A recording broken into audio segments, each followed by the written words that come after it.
오늘은 여호수아서 2장 말씀입니다. 우리가 이제 여호수아서 말씀을 시작했는데 우리가 이 말씀들을 통해서 우리가 하나님의 백성들로서 어떻게 영적인 싸움에서 승리하며 나아갈 것인지를 말씀 가운데 깨닫고 또 그 승리를 누릴 수 있기를 간절히 바랍니다.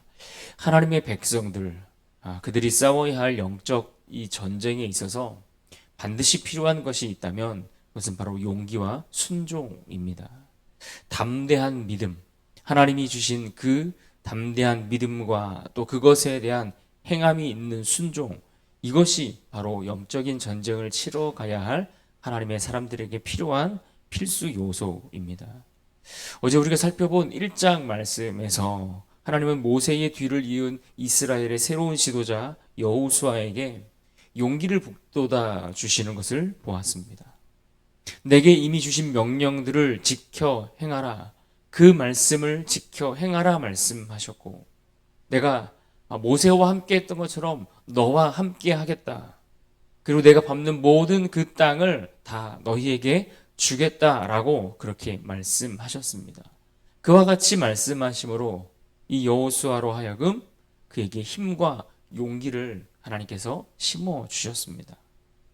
이제 남은 일은 무엇입니까? 그 말씀을 들은, 그 명령을 들은 이 여호수아의 순종입니다. 그래서 1장 후반부의 내용들을 보면 하나님의 그 말씀과 명령으로 인해 용기를 얻은 이 여호수아가 이스라엘 백성들을 향하여 그 하나님의 명령을 역시 전달하는 내용을 볼 수 있습니다. 그래서 이스라엘 백성들을 향하여 여호수아가 무엇을 전했습니까? 먼저는 전쟁을 위해 양식을 준비하라 명령했습니다. 우리가 이제 곧 이 요단을 건널 것인데 너희가 그것에 필요한 양식을 미리 준비하라 명령했고, 또 하나는 이미 요단 동편에서 땅을 차지하고 승리하여 기업을 받아 그렇게 안식을 누리고 있는 르우벤 지파, 갓 지파, 그리고 므낫세의 그 절반의 지파를 향해서 너희도 함께 이 요단을 건너가 너희 형제들과 함께 형제들을 도와서 그들과 함께 이 정복 전쟁에 나와 싸울 것을 명령합니다. 그리고 그러한 여호수아의 그 명령 앞에, 그 말들 앞에 모든 백성들이 반응하는데 어떻게 반응을 합니까? 그들은 순종할 것을 결단하며 반응합니다. 1장 16절에 보시면 이렇게 말씀합니다. 그들이 여호수아에게 대답하여 이르되 당신이 우리에게 명령하신 것은 우리가 다 행할 것이요 당신이 우리를 보내시는 곳에는 우리가 가리이다. 여호수아뿐만 아니라 지금 이스라엘 백성들도 하나님이 전해주신 그 명령의 말씀들을 듣고 그들은 용기를 얻었습니다. 담대한 믿음을 가지게 되었다라는 이야기입니다. 이제 그들이 해야 할 일은 그 담대한 믿음을 가지고 실제로 움직여 행동하는 모습을 보여주는 것. 이것이 그들에게 이제 남은 일입니다. 오늘 본문 2장으로 들어오면 그와 같은 여호수아와 이스라엘이 드디어 움직이기 시작하는 내용을 볼 수 있습니다. 그들이 믿는 바가 무엇인지, 하나님으로부터 들었던 그 명령의 말씀들이 무엇인지 그 믿는 바를 따라 행동하며 순종의 자리로 들어가고 옮겨가는 것을 볼 수 있습니다. 오늘 본문 2장 1절은 이렇게 시작합니다. 눈의 아들 여호수아가 시딤에서 두 사람을 정탐꾼으로 보내며 이르되 가서 그 땅과 여리고를 엿보라 하매 그들이 가서 라합이라 하는 기생의 집에 들어가 거기서 유숙하더니. 하나님의 말씀으로 용기를 얻은 이스라엘, 그리고 여호수아, 그들은 이와 같이 순종하여 행하는 그 믿음의 자리로 나아가야 하는데, 그들이 행하는 그 행함의 믿음이 무엇인가를 오늘 성경이 우리에게 가르쳐 주는데 무엇을 통해 가르쳐 주고 있습니까? 이방 땅에 천한 신분의 한 여인, 다시 말해 그 땅에 살고 있는 기생 라합이라는 한 여인이 보여주었던 그녀의 행동, 그것을 통해서, 그녀의 모습을 통해서 과연 행함이 있는 믿음이 무엇인가를 우리에게 말씀하고 가르쳐 주고 있습니다. 여호수아는 지금 두 사람을 정탐꾼으로 보냈다라고 했습니다. 그들이 요단을 건너가 첫 성으로 맞이하여 점령해야 할 그 여리고 성을 정탐하도록 지시했다라는 이야기입니다. 과거 이스라엘 백성들에게 어떤 일들이 있었습니까? 이스라엘의 선조들에게 어떤 일이 있었는가 하니 이 가나안 땅을 정탐하기 위해 12명을 파견하여 보냈는데 어땠습니까? 그들이 돌아와서 도리어 원망과 불순종의 그 보고를 하게 되고 이것이 백성들 가운데 요동치게 그들을 만들었고 결국 이러한 과오를 통해 이러한 그들의 실패와 넘어짐을 통해 그들이 40년 동안 광야에서 방황하다 멸망할 수밖에 없었습니다. 이러한 과오를 다시 반복하지 않기 위해 이번에는 은밀하게 정탐꾼을 아주 몰래 정탐꾼을 파견하게 되는 것을 볼 수 있습니다. 그렇게 파견된 그들이 성으로 들어가서 자리를 잡고 머물게 된 곳이 당시 성에 거주하였던 창녀 라합이라는 한 여인의 집이었습니다. 아무래도 그곳은 많은 사람들이 드나드는 곳이었기 때문에 그곳에 머물면서 많은 무리들 틈에 끼어 있으면 오히려 그들의 신분이 탄로나지 않을 것이라 그렇게 생각했기 때문일 것입니다. 또 많은 사람들이 드나드는 곳이니 실제로 그 여리고성의 분위기가 어떤지 적진의 상황들이 어떠한지를 파악하기에 용이하다라고 그렇게 판단했기 때문일 것입니다. 그런데 우리 본문 뒤에 내용들을 우리가 가서 보면 좀 더 명확해지고 분명해지지만 그녀는 놀랍게도 이미 하나님께로 그의 그 마음이 기울어져 있었다라는 것을 우리가 볼 수 있습니다. 여하튼 그러던 중에 사건 하나가 오늘 본문 속에서 발생합니다. 이 정탐꾼들의 신분과 그들의 위치가 탄로나게 되었습니다. 그래서 성에서는 이 침입자를 잡기 위해 비상이 걸렸고 즉각 그들에 대한 체포 명령이 떨어졌습니다. 그런데 이 과정에서 이 라합이라는 여인이 두 사람의 이 정탐꾼을 그의 집 지붕 위에 숨겨줌으로써 이 일촉즉발의 위기 상황들을 모면하게 되었고 심지어 이 그녀의 용감한 행동들로 인해서 병사들을 속여서 그들을 따돌리는 데 성공하게 됩니다. 우리는 이 정탐꾼 스토리에서 주목해 봐야 할 대목이 있는데 그것은 이 라합과 두 정탐꾼 사이에 나누었던 대화의 내용입니다. 오늘 본문 9절 말씀을 보실까요? 말하되 여호와께서 이 땅을 너희에게 주신 줄을 내가 아노라. 우리가 너희를 심히 두려워하고 이 땅 주민들이 다 너희 앞에서 간담이 녹나니. 지금 이 9절의 말을 한 사람은 누구입니까? 바로 기생 라합의 말입니다. 그러니까 이미 라합은 이방 여인이었고 이스라엘 백성이 아니었음에도 불구하고 가나안 땅을 여호와께서 이스라엘 백성들에게 주기로 작정하셨다라는 그 사실을 이 라합이라는 여인은 이미 믿고 있었다라는 이야기입니다. 그녀가 그렇게 믿은 이유가 무엇입니까? 11절을 보십시오.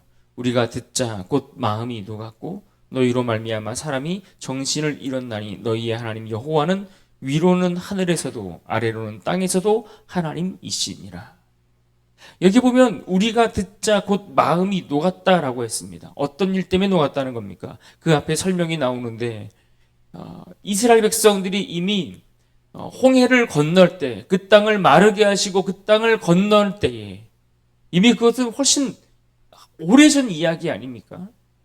또 요단 동편에서 이스라엘이 어떻게 두 왕을 쳐서 그 땅을 차지하고 승리하였는가 하는 소식들을 듣게 되었다라는 이야기입니다. 그래서 이스라엘이 요단 동편에서 어떤 일들을 행했고 승리를 얻게 되었는가 이러한 이야기들을 들으면서 이미 그들은 두려움에 사로잡혀서 그들을 인도하시는 하나님이 과연 어떠한 분인가를 그들은 알고 있었다라는 이야기입니다. 여기 보시면 이 라합은 이처럼 하나님이 어떤 분인가를 듣게 되었고 알게 되었고 그러하기에 이 정탐꾼들을 숨겨주었을 뿐만 아니라 그들을 찾는 병사들을 따돌리는 용감한 행동을 감행해서 이들을 도와주고 구해주는 일들을 할 수 있었습니다. 우리가 어제 보았던 여호수아서 1장에서는 성경이 이 믿음이 무엇인가를 아주 원리적인 측면에서 가르쳐 주었습니다. 좌로나 우로나 치우치지 말고 그 말씀을 항상 가까이 하여 지키는 것, 이것이 너희의 믿음이다 라고 말씀해 주었습니다.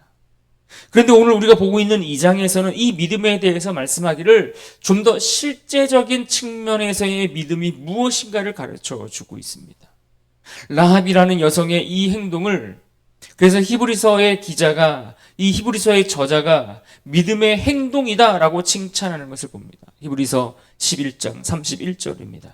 믿음으로 기생 라합은 정탐꾼을 평안히 영접하였으므로 순종하지 아니한 자와 함께 멸망하지 아니하였도다. 또 야고보서 2장 25절에서도 이렇게 말씀합니다. 또 이와 같이 기생 라합이 사자들을 접대하여 다른 길로 나가게 할 때에 행함으로 의롭다 하심을 받은 것이 아니냐. 그러니까 지금 신약 성경에서 이 두 곳 모두 이 라합의 믿음에 대해서 칭찬했는데, 그녀의 믿음에 대해서 이것이 그냥 믿음이 아니라 그녀의 믿음은 행함이 있는 믿음이었다라고 칭찬하고 있는 것입니다. 그녀의 믿음은 단지 그 믿음이 머리에서 지식으로 머물러 있는 그런 관념으로 머물러 있는 믿음이 아니었다라는 이야기입니다.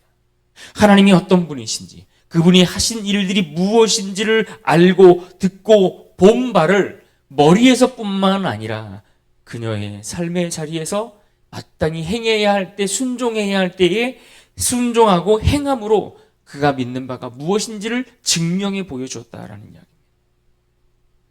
정탐꾼을 숨기는 일은 어떻습니까? 자신을 위험에 빠뜨리는 일이었습니다. 그럼에도 불구하고 그들을 숨기고 병사를 따돌리는 그 행동을 성경은 그녀가 하나님에 대한 믿음 때문에 한 것이다 라고 설명하고 있는 것입니다. 라합은 세상적으로 볼 때 어떤 사람입니까? 여러 남자들을 상대하며 그렇게 비천하게 그의 삶을 하루하루 살아가고 꾸려가야 하는 딱한 인생이었습니다. 그러나 하나님에 대해서 그가 듣고 알게 되었을 때에 그에게 주어진 믿음은 결코 작은 믿음이 아니었습니다. 그녀가 하나님에 대하여 듣고 알고 믿게 되었을 때에 그녀는 누구보다 용감한 믿음의 행동, 순종을 보여주었습니다. 오늘 우리는 본문 속에서 이 두 사람의 정탐꾼 사건을 통해서 여호수아와 이스라엘 백성들은 적어도 두 가지를 배웠을 것입니다. 무엇입니까? 먼저는 그들이 이 라합이라는 여인을 통해 믿음이 어떻게 행동으로 옮겨져야 하는가 하는 것을 그들은 배웠을 것입니다. 이스라엘의 하나님이 나의 하나님인 것을 그가 행동으로, 신앙과 믿음으로 보여준 것. 머리로, 지식으로 머무는 믿음이 아니라 순종하여 행함으로 하나님의 하나님 되심을 인정하는 믿음.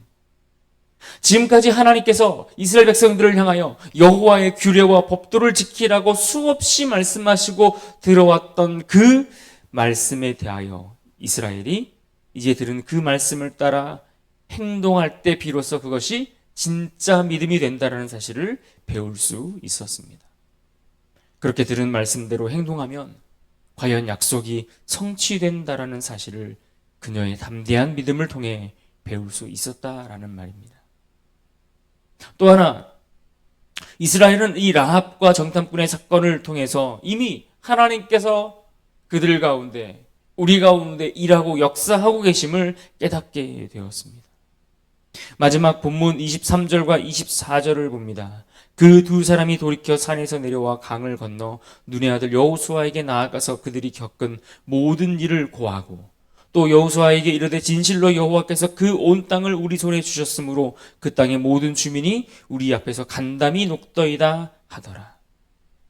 지금 보십시오. 그들은 아직 강을 건너지도 않았습니다. 전쟁을 시작하지도 않았습니다. 강을 건너 강을 건너지도 않았는데 아직 이 하나님의 일하심들을 이스라엘이 아닌 이방 사람들은 보고 듣고 알았다라는 겁니다. 그래서 두려워하고 있었다는 거예요. 이것을 직접 확인하게 된 이스라엘은 지금까지 어떻게 싸워야 할지 두려웠고, 하나님이 약속하셨지만 과연 이 모세라는 큰 지도자가 이제는 그들과 함께하지 않는 상황 속에서 어떻게 해야 할까 염려하고 있었고, 정말 하나님이 말씀하신 대로 우리보다 앞서 가서 싸울 것인가 그들은 불안해하고 있었는데, 실제로 하나님은 일하고 계셨구나, 이것을 그들은 알 수 있었습니다. 정말 하나님이 그들과 함께 싸우고 계셨고, 하나님이 앞서 그들을 보다 먼저 가서 그 일들을 행하고 계셨구나, 정말 우리는 그 하나님을 따라가기만 하면 되는 것이구나 하는 것을 그들은 분명히 알게 되었습니다. 오늘 우리도 이와 같은 두 가지를 기억하고 배워야 합니다. 믿음은 그저 지식이 아닙니다. 우리 머릿속에 쌓고 쌓아두는 건 그것이 아니라, 그 지식은 반드시 우리의 행함과 우리의 순종과 우리의 헌신의 자리 속에서 증명되어야 합니다. 하나님을 크신 하나님으로 믿는다면 크신 하나님을 믿는 것처럼 거기에 맞게 행동하며 살아가는 겁니다. 두렵지만 우리 삶 속에서 정탐꾼들을 숨겨주는 일들을 행하는 것입니다. 위험하지만 병사들을 따돌리는 그 일에 내 삶을 드릴 수 있어야 합니다. 하나님이 나를 구원하실 것을 믿기에 그렇게 하나님 편에 서서 살아가는 것입니다. 마치 애굽의 산파들이 하나님을 두려워하여 하나님 편에 섰던 것과 마찬가지로 우리도 하나님 편에서 행동하는 것입니다. 우리의 눈에 보이지 않아도 하나님이 나를 위해 일하고 계심을 또한 우리는 확신해야 합니다. 우리의 가정과 직장, 학교, 우리의 자녀들의 삶에 아무런 변화와 아무런 기적들이 일어나지 않고 보이지 않는다 할지라도, 그래서 그저 현실의 벽이 너무나 높게만 느껴지고 그 벽에 부딪혀서 낙심하고 있을 것이 아니라, 여전히 주님이 나를 위해 일하고 계신다라는 이 한 가지 사실을 믿고 일어나 그 땅으로 들어가야 합니다. 또한 여기서 한 가지 추가적으로 우리가 기억해야 할 것은, 여리고성에 무슨 선한 일들이 일어날까 싶었지만 그곳에서도 하나님을 믿는 한 영혼이 있었음을 우리는 기억해야 합니다. 하나님이 과연 우리 삶에 어떤 일들을 일으킬까? 무너진 우리의 가정에서도 다시 구원의 역사가 일어날 것인가? 이 땅에 내가 전하는 누군가에게 전하는 그 복음의 메시지를 듣고 과연 어떠한 기적과 같은 구원의 역사가 일어날까 낙심될 수 있지만, 그러나 언제나 하나님이 예비하신 한 영혼은 있는 것입니다. 낮고 천하고 보잘것없어 보였던 한 여인이었지만 그녀는 누구보다 신실한 믿음으로 구원의 그 축복을 누리게 되는 것을 우리가 보게 되는 것입니다. 그러하기에 우리가 소망 없어 보이는 곳에도 하나님의 복음을 전하는 일에 낙심하지 아니하고 중단하지 않아야 할 것입니다. 그런 의미에서 오늘 본문 마지막 24절의 말씀을 우리가 붙들고 기억할 수 있기를 바랍니다. 이 말씀을 읽고 붙들고 순종하는 믿음의 삶으로 나아갈 수 있기를 간절히 바랍니다. 우리 24절 말씀 우리 한 목소리로 같이 읽겠습니다. 시작. 또 여호수아에게 이르되 진실로 여호와께서 그 온 땅을 우리 손에 주셨으므로 그 땅의 모든 주민이 우리 앞에서 간담이 녹더이다 하더라. 아멘. 함께 기도하겠습니다.